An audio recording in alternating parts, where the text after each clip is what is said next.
kushtetuta nuk i pranon dokumentet ilegale të shuara nga sistemet që janë paralele. Ligji për shtetësi është ligji ndër ligjet e fundit që është votu në legislaturën që veç në legislaturën e 10, pra edhe është ligj që është votu bashkë me listën sërbe dhe lëvizjen vetëvendosje. Ky ligj faktikisht është pjesë e marrëveshjes së Ohrit, e cila asociacionet i jep autonomi.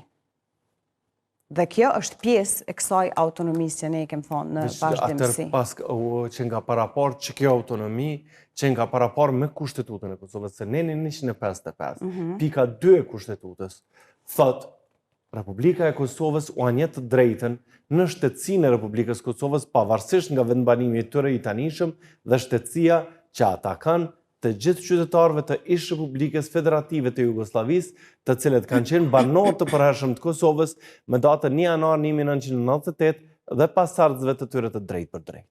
A edhin ku është dallimi? Ku? Dallimi është në faktin që kushtetuta nuk i pranon dokumentet ilegale të shuara nga sistemet që janë paralele. E tash me ligj po lejon? Mirë po me ligj, jo që lejohen. Mirë po pranohen ato dokumente ilegale.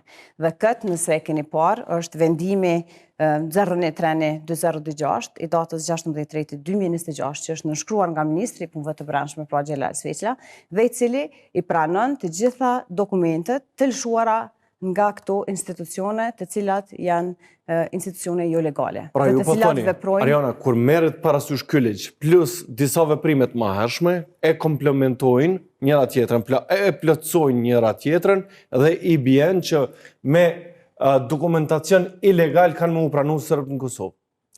Si qytetarë të Republikës Kosovës.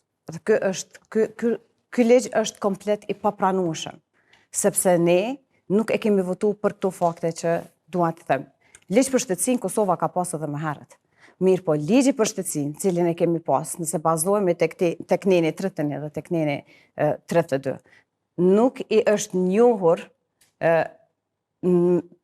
pra ata të cilët kanë qenë në vitin 1998, pra që i kemi qujt Izbeglica që kanë pasur në Kosovë. Kolonët sërbë. Nëse kolonët sërbë, po e them me këtë gjuhë. Ata është dashur që ta pranojnë që Kosova ka qenë republikë në vitin 1999 me ligjin që e kemi pas. Ndërsa me ligjin aktual nuk ka nevojë me pranu që Kosova ka qenë republikë.